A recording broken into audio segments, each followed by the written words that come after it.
On a calm morning in San Diego County, a delivery truck arrives at a corner store that sometimes is overlooked in discussions about food access. It's not a supermarket, it's not a food bank. There are not any chalkboard signs that showcase the heirlooms. You won't find any refrigerated aisles that are shining with a bounty of different items, but there's a counter, a couple of shelves, a refrigerator that's a bit hit or miss some days. Customers pop in, not really there because of any other reason other than it's convenient on their way to work. And the truck is loaded with crates of fresh produce. They don't last long. Tomatoes are going to go soft and squishy pretty soon. The greens can wilt pretty quickly.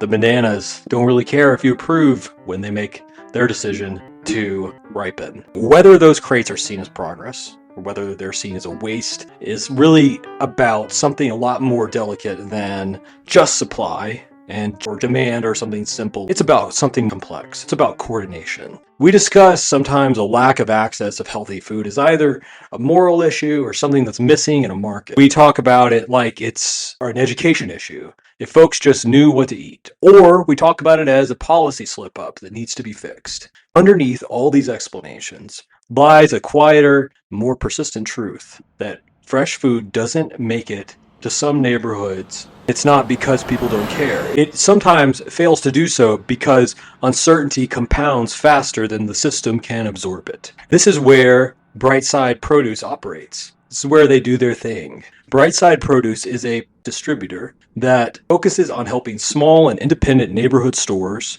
where the big grocery chains are missing the mark. They don't stick around where BrightSide serves. It doesn't sell straight to consumers either. And it's not based on charitable principles. It exists in that tight spot between an objective and a margin.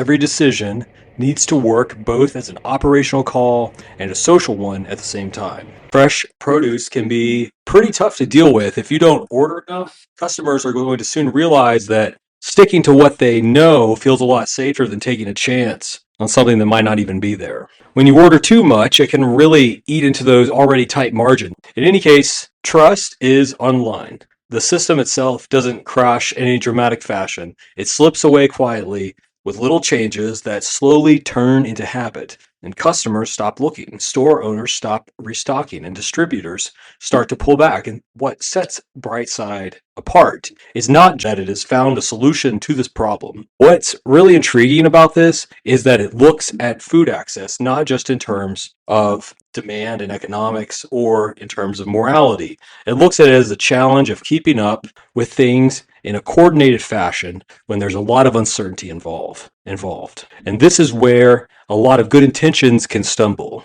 People often think that uncertainty is something that we should get rid of. Like it could just be fixed with better data or stricter control or more discipline or more accurate forecasting. BrightSide, though, takes a more serious approach. It looks at uncertainty as a structure that's built into the system. It's not a glitch in the system, in other words. It is the system itself, so to speak. Delivery feels like a bit of a wager. Every forecast can be provisional, and every spreadsheet tries to turn the vibe of a neighborhood life, the neighborhood life vibe, into numbers that connect folks who might never cross paths. The planners, the store owners, the drivers, the funders. The work is logistical and communicative. Deciding on inventory is about more than just figuring out how to distribute produce, though. They figure out what responsibility looks like and what amount of waste is okay, and accepting those numbers and how much risk is an organization ready to take on for the sake of availability.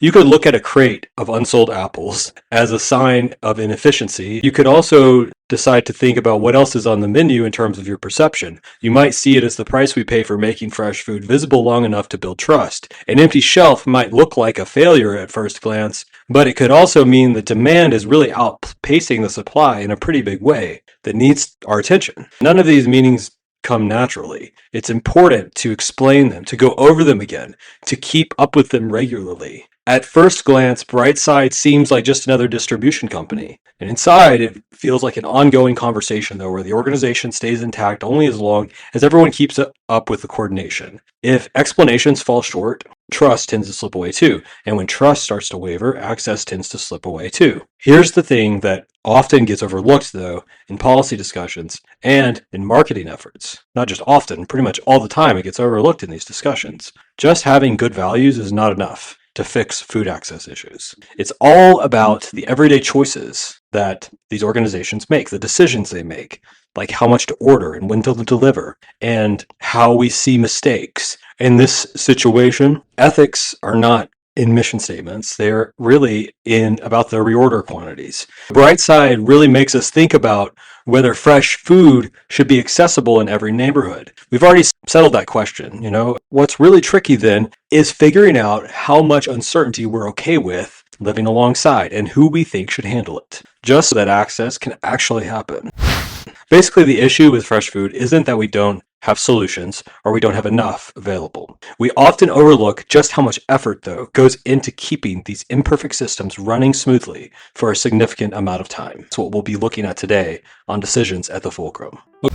Okay, at first blush, it seems like BrightSide Produce is dealing with a pretty technical issue. They're trying to figure out how much produce to send to each store every week, especially when the demand can be all over the place and the margins are tight. The case study that we're looking at today, and I'll cite that in the show notes, looks at the question from a perspective that managers sometimes use. Let's talk about predicting demand. Let's figure out the variance. Let's take a look at how to apply inventory as a model, cut down on waste, and still keep things available. Similar to how we looked at Kaplingers back in episode 17. This is the sort of issue that business schools have been working on for years, and that I would work on in my organizational communication classes. Within BrightSide, though, the decision never comes down to a simple equation. Demand isn't just a steady signal sitting around, static, waiting for someone to notice it. It shows up in bits and pieces, and what a store owner or what store manager or what the staff leader, what they sense and what the driver notices about the foot traffic, those unsold crates from last week, keeping an eye on those, a surprise heat wave that comes in, a local event that suddenly changes how people are moving through the area. None of those inputs really hold any authority by themselves, but when you put them together, it feels more like an ongoing discussion that you can engage in. Every delivery is more about making a promise than it is about crunching numbers. And when Brightside figures out how much produce to send to a partner store, it's not just about handing out inventory. It's kind of like making a temporary provisional claim about what the store is, about how reliable demand might be, about how much risk is acceptable, and how long the organization is willing to wait for purchasing habits to stabilize. Those claims are not final. They are revisited, they are revised, and they are sometimes quietly abandoned. And this is where the organization takes shape. Those claims aren't set in stone, in other words. They get looked at, they get changed a little bit. Sometimes they get left behind without much fuss. And that's the point of where an organization really starts to come together. Because Brightside isn't just a set structure, it's more dynamic than that. It's all about the decisions we make at the fulcrum points, like figuring out why a delivery turned out the way it did, or why we let some waste slide and not let others go, and why we should see the stockout as a chance to learn instead of just as a simple setback. Those explanations are really important. They're like this adhesive that helps an organization keep going, even when things don't always turn out as expected. Think about spoilage as an example. In a traditional distribution model, the wasted produce would highlight it as a clear inefficiency, a sign that the forecast model needs to be updated. But at Brightside, the spoilage plays a bit of a different role here. Excessive waste really puts financial stability at risk. If there's not enough stock, it might mean that deliveries are being handled carefully, that shelves end up empty, which can really hurt the trust about availability. It's interesting to note that the difference in these interpretations doesn't actually come down to the produce itself. It's all being worked out by human decision makers.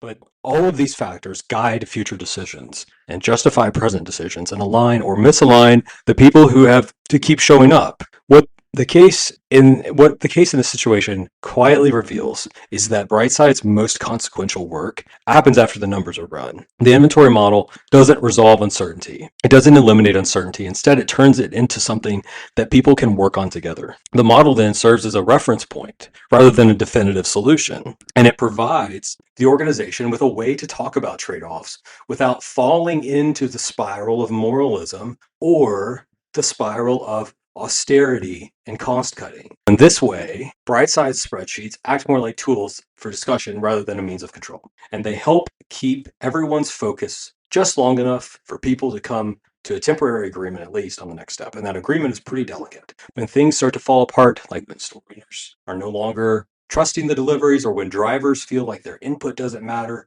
or when planners can't justify why some losses are okay, the whole organization is going to be affected by those interpretations. Not dramatically, but quietly. Fewer orders and less experimentation, less tolerance for risk. Access recedes. It becomes more narrow, not because people decided necessarily that the access should be more narrow, but because the communicative work that's required to sustain it became too costly. And this is part of the food access interventions that often goes unmentioned, because when these systems that are in place, when they fail for reasons beyond just running out of resources, people struggle when the shared interpretation stops flowing, when there's no longer a believable story that helps make those imperfect outcomes understandable and helps people to stick around, to keep going. BrightSide's approach recognizes that this is the reality, and they don't put rose-colored glasses on it. They don't put on their favorite station that affirms everything that they already believe. The organization isn't saying it can get rid of uncertainty. It creates habits for dealing with it. We consider forecasts to be provisional. We talk about errors instead of hiding them away, and we can go back and look at the decisions again, revisit them, and not have to stick to the idea that they were the best choice from the start. We can always start over. It just takes the courage to do so. By doing this, an organization like BrightSide can uncover something that's a bit troubling about how access really functions. Just optimizing things isn't enough to keep fresh food available in the neighborhoods where they're trying to serve it, to provide it. It's all about keeping the conversation going. An organization needs to keep explaining itself to its members, to the outside world, week in and week out, even when mistakes are bound to happen. Looking at it this way, food access isn't just a fixed result handed down by a system. It's a delicate accomplishment that's created through everyday choices that need to be given the significant time, and they need to be given that time and time again. The organization will stay intact, not because all the uncertainty has been figured out and been reduced to nothing, but the uncertainty is instead manageable. It's made manageable, and it's easy to talk about just long enough for that next delivery to come through clearly. There's actually a term in communication that describes what BrightSide is doing, but the organization doesn't really need to use that term to function this way. Scholars refer to it as communication as constitutive of organizations, or CCO. And it starts with a pretty straightforward yet thought-provoking idea that organizations are not stable structures. They are patterns of coordination that are established and maintained only as long as the communication is around to keep them together, hold them together. Looking at it this way, BrightSide, and other organizations as well, is not really a produce distributor that relies on communication to handle uncertainty. It's instead an organization that comes together through the continuous effort of explaining, adjusting, and aligning decisions when things aren't certain. In other words, it is the communication itself that brings the organization into existence and maintains it. The difference between these two things is important, because traditional management thinking would view communication just as a tool, like a secondary factor to add on top of operations, seen as something that helps carry out decisions. CCO, though, flips that on its head and says coordination comes first. Decisions flow from that. The organization isn't just about a spreadsheet, in other words. It's about conversations that bring the plan to life. It's the only thing that brings it into existence. And when you look at it this way, the BrightSide inventory model is not about control as much as it's about a common reference point, a common narrative. They help us to talk about uncertainty instead of trying to move it away from us to, because it soothes our present emotions. It makes us feel better. A forecast doesn't settle arguments, according to CCO. It just gives everyone something to rally around as they figure out the next steps. If that coordination is in place, the organization can keep going strong. And when it doesn't work, the system could fall apart, but not because people messed up. Instead, because the effort that's needed to keep it going is too much to handle, and no one wanted to, maybe. The viewpoint really sheds light on why access can be so delicate. Because fresh food comes to a neighborhood, not just because it's available, but because there's a whole understanding behind it, that sometimes waste is okay, that running out of stock can teach us something, and that making imperfect choices doesn't mean that we failed in any kind of moral or any kind of, catastrophic way. These meanings don't stand on their own. Our decisions don't stand on their own. They're a collection of different decisions that we make over time. They need to be refreshed with every delivery. with every adjustment, with every explanation that encourages people to stay involved, to keep going. BrightSide, their work focuses on the maintenance rather than just the distribution. It keeps things in a way that allows for the coordination to happen, where uncertainty can be accepted instead of ignored. And food access, when you think about it, isn't just a fixed result that's from a well-running system. It's a delicate accomplishment within the organization that's built through everyday communication that often flies under the radar until it suddenly halts. CCO, in other words, doesn't really provide a way to tackle the issue of uncertainty. Instead, it shows us why organizations like BrightSide stick around and how, when things do fall apart, access can go away too. Communication scholars like McPhee have suggested that organizations persist through 4 interconnected flows in the CCO model. These aren't really departments, they're not really official containers or channels. They are ongoing ways that people interact that, when combined, create something that we can identify as an organization. The framework is really handy because it views an organization not just as a chart or a mission statement, but as something that you achieve, something that is enacted, something that is communicated, and it needs to be recreated all the time by the participants that are there at that time, especially when things get uncertain. BrightSide provides a great example of this because you have the first flow. I'll go through all 4 of them. Membership negotiation is like who's included, under what conditions. Membership goes beyond just having a job. It's really about who is seen as having agency in the decision-making process of the organization's activities. This is important because when there's uncertainty, strict boundaries can become fragile. BrightSide can't just depend on a central authority or uniform data. The organization stays cohesive by constantly discussing whose experiences matter when those forecasts and when making those forecasts and whose views on events are given the most weight. Membership goes beyond an internal team. It's a store owner and it's a delivery driver and it's a regular customer, kind of like an unofficial member of the system.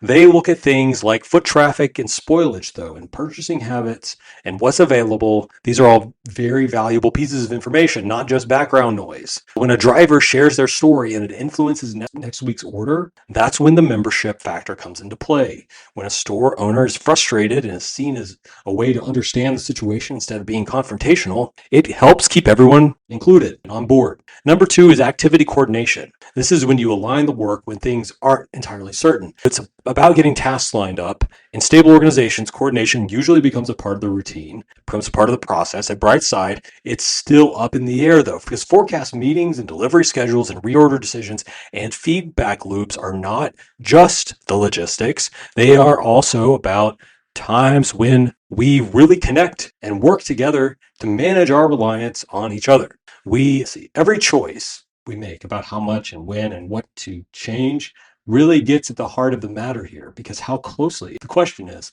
how closely should we link a system at the moment? It's also about how fine-tuned those logistics need to be and where they need to be tuned.